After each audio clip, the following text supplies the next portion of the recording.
So the two wedges that I've got are the Smithsworks X Spin wedges. One of them's legal, one of them is illegal. So the illegal version features a superfine ceramic blast, a full face of cast Super X for greater adhesion and more control and spin. So basically, as you look at the club, there's little X's in between the grooves, which means they're like extra grooves basically in there, which is going to grip the ball more. The legal version, the Elite X model, has laser milled ones, so we're not seeing that they're actually like an extra groove in there as we're going through. And what Smithworks are saying is basically they're bringing the fun back into short game. As I said, when you're watching golf or when you're around the chipping green, if you get a ball that's got some check on it or you hit it over and it zips back, there's nothing better than that. But is it actually worth having an illegal club for that? Or should you just get the legal one? We're going to find out. I'm going to give them a test down here out on the golf course, have a little chipping test, and then I'm going to hit some full shots to see which one is going to be spinning the most. Let's give them a little go. We're going to start with the legal one, and then I'm going to go into this naughty illegal golf club, but I'm expecting big things. I've seen them on the internet already. I've seen a few reactions and it does seem like they do have quite a bit of spin on them. They're a good looking wedge, cast wedges, look a bit like the TaylorMades actually, with the way that they're designed, a full face of grooves as we're going through it, so even on off-centered strikes you're still going to get a bit of groove, and they've actually got what they call the vertical balance, so the sweet spot is made larger, so for people who quite aren't finding the middle each time, what we're going to see is that you're still actually getting a decent amount of spin even off your off-centered strike. So let's give them a little chip. I'm on the 12th here at Warrington. I've got about a 30-yard little pitch. I'm going to hit some shots in and see if we can get that nice little bit of fun spin. Let's see what we've got.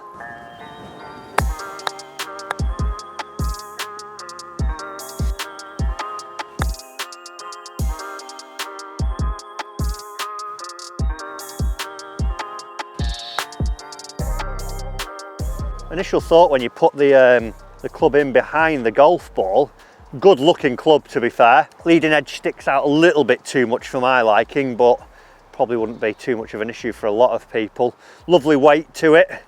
I like that black nickel finish. Oh, it feels nice. Did stop fairly quick to be fair. I'm not expecting crazy spin from a 30-yard pitch.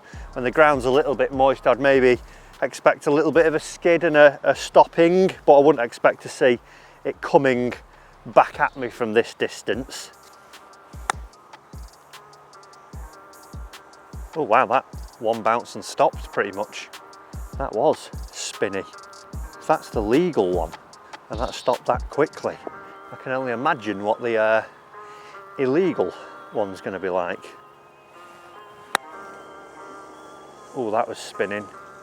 You can just, it's like dancing on a penny as it's going. Do you know what, as well, that fun element, straight away, I'm excited to get onto the illegal because I know how much spin they're getting, and it is very like childlike that. Oh, can you get some backspin? And I am excited to get into the illegal one. So let's do that now. That's quite interesting, that to start off with. Right, it's time for the illegal wedge. Again, a 60 degree, a 10 degrees bounce, but it's got this blasted ceramic face now with those extra little X's in that, like I say, even just looking at the grooves, they look like they're going to be absolute ball munchers and get serious spin on them. So let's hit similar sort of shots now, about a 30-yarder, see if we can get that initial bite. Let's come out lower. Nice, nice. A little bit heavy that one, but still seem to spin up quite nicely. Comes out so much lower, even just on a 30-yard pitch there. That one with the normal one pops up a little bit, as where this is sort of flatter and you can feel it's loaded with spin, and it's like it's hit a wall and just stopped as it lands. That was insane. That's class. It is fun, and they've definitely got that element right of actually takes you back to like your childhood trying to get spin. That's mad. So initial thoughts and feelings about them: look really nice. I probably prefer the legal look of that one. Looks really nice as it's sat behind the golf ball. Both finishes look really good. Feel wise, great. Both cast clubs both feel nice and soft. Sound well, not too tinny, not too clicky.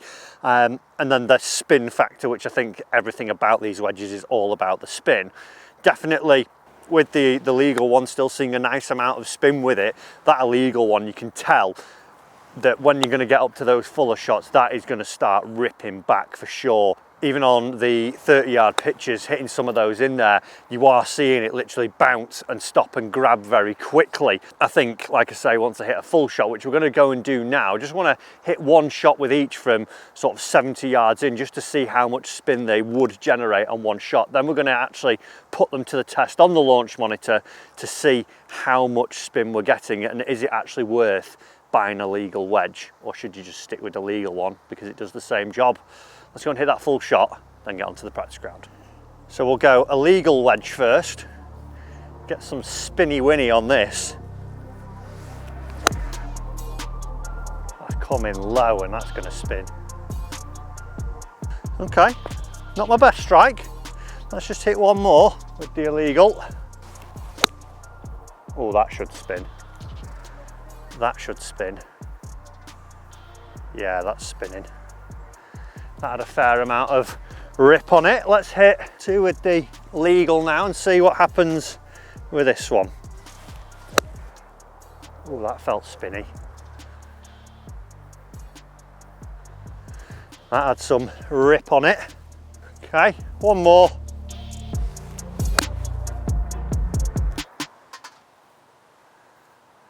Yeah, even that's spinning. Okay, so a couple of shots there into the green, and probably not ideal conditions today. The greens are sanded a little bit. If they were a little bit firmer, I would probably expect to see a little bit more spin, but still seeing that even once it's dug into the ground, it was ripping back from where it landed. So we are seeing that they are spinning. So we're going to hit 10 shots with each wedge now. We're going to start with the legal one, then we're going to work into the illegal one. I'm expecting to see some high spin numbers from this one and this one as well. But let's hit 10 shots with each. Let's see what we've got. I'm expecting somewhere round about 10,000. That would be about the right number for a 60 degree. Going off a mat as well, you probably will see a little bit more spin because there won't be any grass in between the golf ball and the face. So let's see some big spin numbers.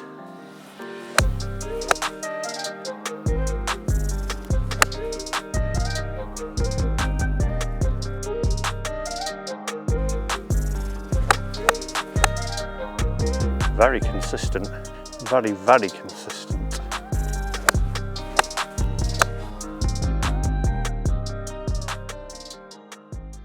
Right, 10 with the illegal.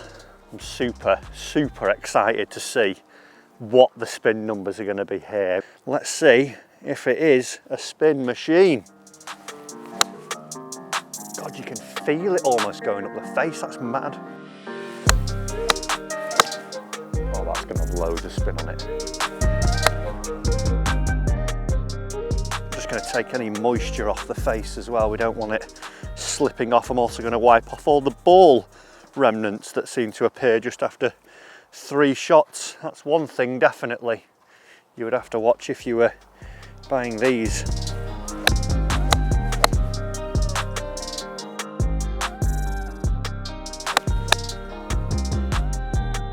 Take a quick look at this. I've used 10 golf balls.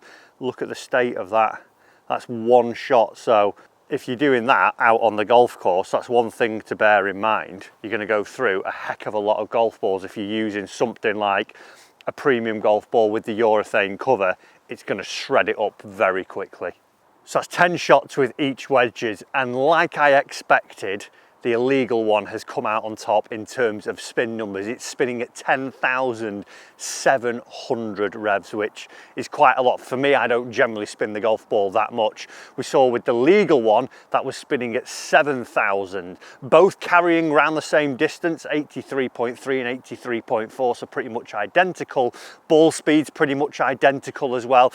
But then one thing that I alluded to in the video when I was hitting those shots then was the height of them. With the illegal wedge, because of how much it's gripping the face and staying on the face for a little bit longer, it comes out a little bit lower, its launch angle's a little bit flatter as it's coming in, and it does rip back a little bit more. So that was actually launching 6 degrees lower at 34 degrees, as opposed to legal one launching at 40 degrees. But is it worth actually going for the illegal wedge? You can't use it in competitions. But you know what? I think Smithsworks have done a good job on the website of actually stating what this product's about. It's about fun. If you're a golfer who isn't playing in competitions and maybe you struggle to get a bit of backspin and you want to see that you can get some and actually feel what it is like to zip it back, get that check, go for it. Go and enjoy something like that, because that's what this club is about. Getting that spin, having some fun with those shots, getting the control with the wedges. If you're going to go and play in competitions though, they offer a different alternative. They offer something where you're still able to get the backspin, you're still able to have that fun, but you're still able to compete in the competition. So is it worth getting it? Yeah, I think it is. Like I say, all about the fun. It is an enjoyable part, and I was, throughout shooting this video, excited all the time when I was hitting this to switch into the illegal one, thinking, oh, I'm going to get more spin, I'm going to do it. So overall, I think they've done a good job. £129, cheaper than a premium wedge, lots of backspin. Only problem is with that, you go through a few golf balls, but overall, great looking wedges, great performing wedges, lots of fun. Well done, Smithworks. I enjoyed it.